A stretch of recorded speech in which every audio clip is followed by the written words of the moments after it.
Israel की PM की ओर से बड़ा दावा किया गया है और ये कहा गया है कि ईरान ने मेरी हत्या की कोशिश की है। नेतन्याहू ने यह भी कहा कि ट्रंप को भी मारने की ईरानी साजिश हुई है।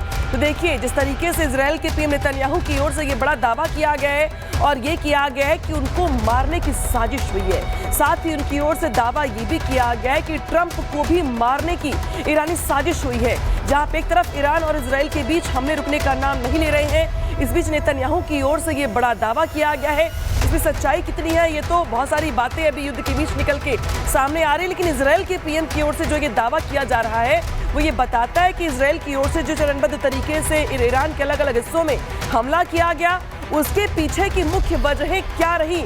उन मुख्य वजहों में एक है जिस तरीके से इजराइल की पीएम की ओर से कहा गया कि ईरान ने मेरी हत्या की साजिश रची है, साथ ही ट्रंप को भी मारने की साजिश रची गई है। नेतन्याहू ने ये बड़ा दावा किया है, खुद को लेकर के भी, ट्रंप को लेकर भी। और बिल्कुल बड़ा दावा किया जा रहा है। और एक और बड़ी खबर इस वक्त हम आपको बताने जा रहे हैं, और बड़ी खबर है, ईरान ने हाइफा पर फिर दागी है बैलिस्टिक मिसाइल। ईरान ने हाइफा में अमोनिया प्लांट को निशाना बनाया है। ईरान के हमले से प्लांट में आग लग गई है, बड़ी खबर। और जैसा कि अनामिका बता पा रही थी कि हमने दुनिया को बचाने के लिए ईरान पर हमला किया, ये इजराइल का कहना है। तो नेतन्याहू इधर बड़ा दावा कर रहे हैं, वो कह रहे हैं कि ईरान ने ट्रंप और मेरी हत्या की साजिश रची।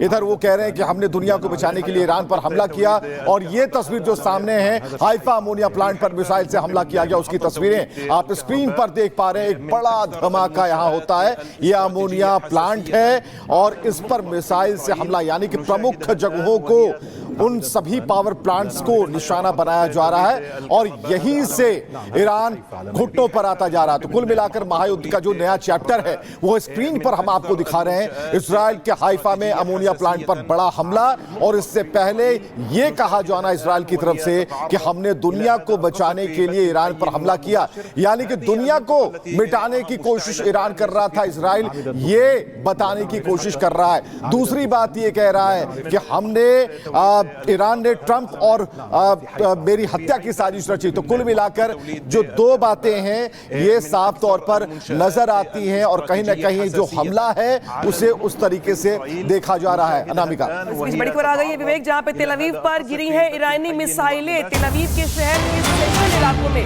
अटैक हुआ है, ये जहां पे मिसाइलें गिरी हैं। और तेल अवीव वो इलाका जो कि लगातार ईरान के टारगेट पर है।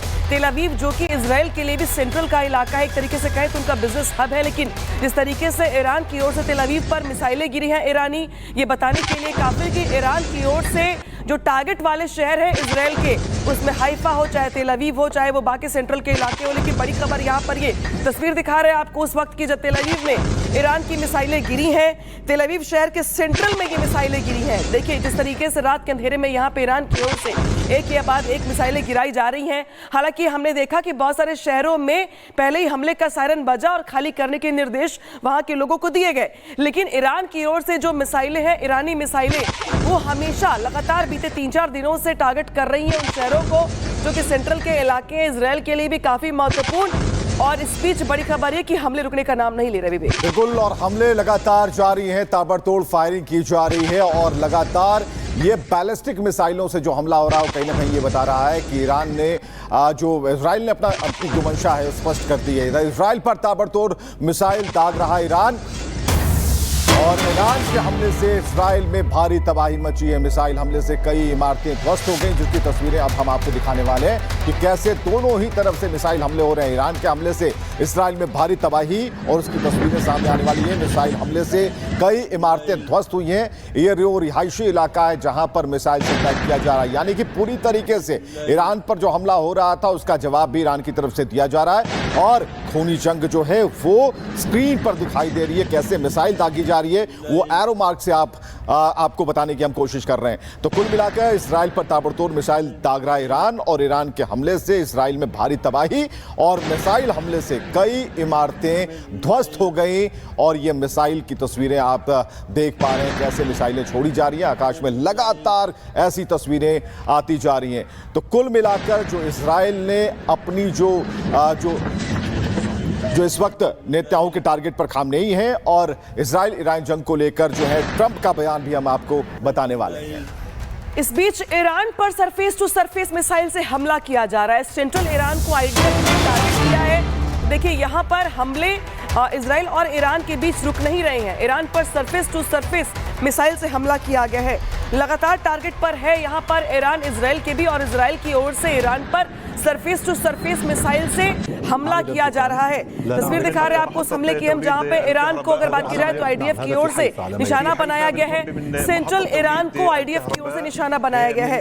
इसके पहले भी हमने देखा कि जिस तरीके से इसराइल की ओर से हमले में ईरान के तमाम टॉप कमांडर, साइंटिस्ट मारे गए, लेकिन ये सरफेस टू सरफेस हमला इसराइल की ओर से ईरान पर। तो कई हमले किए जा रहे हैं और इसराइल की खुफिया एजेंसी मोसाद, जिसने ईरान को गहरे जख्म देने शुरू कर दिए। तेहरान के अलग अलग इलाकों में हुए कार धमाकों में ईरान के 5 न्यूक्लियर साइंटिस्ट मारे गए।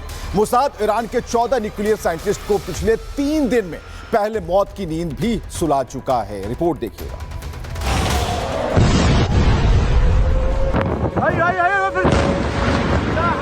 शमाल बगल कोसार मोसाद के जाल में क्या फंस गया ईरान।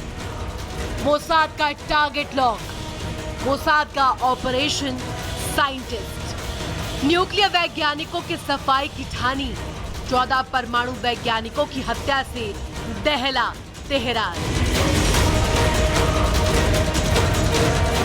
बम, बारूद और प्रतिशोध।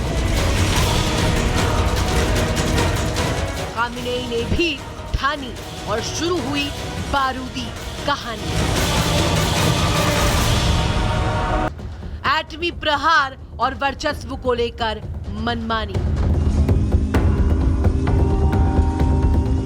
जी हां, ये सवाल आपके भी मन में कौंध रहा होगा कि आखिर मिडिल ईस्ट में हो क्या रहा है, क्योंकि बम, बारूद और प्रतिशोध का एक नया चैप्टर ओपन हो गया है। एक नया वॉर फ्रंट खुल गया है, जहां एक तरफ है इजराइल तो दूसरी तरफ ईरान। जंग वर्चस्व की है, वर्चस्व सेना का, वर्चस्व डिफेंस सिस्टम, तकनीक और न्यूक्लियर ताकत का। तभी तो जंग के इस नए मोर्चे में दुश्मन देश की न्यूक्लियर ताकत तबाह करना सबसे बड़ी प्राथमिकता नजर आ रही है। बैक टू बैक स्ट्राइक किए जा रहे हैं, कभी सैन्य तो कभी न्यूक्लियर ठिकानों को तबाह किया जा रहा है। इजराइल ने तेहरान में मौजूद रक्षा मंत्रालय को निशाना बनाया, साथ ही बुशहर पर भी ताबड़तोड़ अटैक किए। वहां मौजूद ऑयल डिपो को तबाह कर डाला। बदले में ईरान ने रिहायशी इलाकों पर मिसाइल अटैक किए, तेल अवीव टारगेट किया। लेकिन सवाल ये कि आखिर कि जंग कैसी। इजराइल परमाणु ठिकानों पर हमला, बदले में ईरान ने तेल अवीव को टारगेट किया। परमाणु वैज्ञानिक टारगेट पर रिहायशी इलाके में मिसाइल अटैक ईरान ने किए। वहीं इजराइल ने ईरानी कमांडर और सैनिक मारे। बदले में विज़मैन इंस्टीट्यूट पर ईरान ने हमला किया। इजराइल की तरफ से ऑयल रिफाइनरी उड़ाई गई और वहीं ईरान ने रिहायशी इलाकों में हमला किया। इजराइल ने गैस प्लांट को टारगेट किया। वहीं ईरान ने 300 से ज्यादा इजरायली नागरिकों को घायल किया। और अब इसी कड़ी में मोसाद का एक नया स्ट्रेटेजिक मूव भी देखने को मिल रहा है, जिसको जानकार सबसे घातक चाल बता रहे हैं, जिसमें इन सभी के अलावा अब नया टारगेट लॉक हो गया है, जो है परमाणु वैज्ञानिक। जी हाँ, ठीक सुना आपने, मोसाद के एटमी प्रहार के इस मूव ने ईरान की नींव हिला दी है। दरअसल मोसाद ने खुफिया जानकारी जुटाई, फिर उसके आधार पर ईरान के इन परमाणु वैज्ञानिकों एवं विशेषज्ञों को निशाना बनाया गया। ये सभी लोग ईरानी परमाणु हथियारों के विकास में महत्वपूर्ण भूमिका निभा रहे थे। अब तक ये संख्या कुल 14 सीनियर वैज्ञानिकों की है। साइंटिस्ट और एक्सपर्ट्स का खात्मा ईरान की सामूहिक विनाश के हथियार हासिल करने की क्षमता के लिए एक बड़ा झटका है, जो ईरान के लिए बड़ी टेंशन की वजह है। इजराइल ने ऐलान किया कि खामेनेई को भी मार सकते हैं। ईरान से जंग के बीच पहली बार इजराइल ने यह दावा किया है। यहां तक कि इजराइल ने ये तक कह दिया है कि जंग तब तक नहीं रुकेगी जब तक ईरान सरेंडर नहीं कर देता। वहीं दूसरी ओर ईरान भी है जो वर्चस्व की इस लड़ाई में दो हाथ करने के लिए आमादा है। अब देखना होगा कि इस्राइल के टारगेट साइंटिस्ट वाले ऑपरेशन का ईरान कैसे जवाब देता है। साथ ही क्या इस्राइल का स्ट्रेटेजिक मूव खामेनेई के खात्मे का ट्रेलर साबित होगा। Bureau report, Republic Bharat.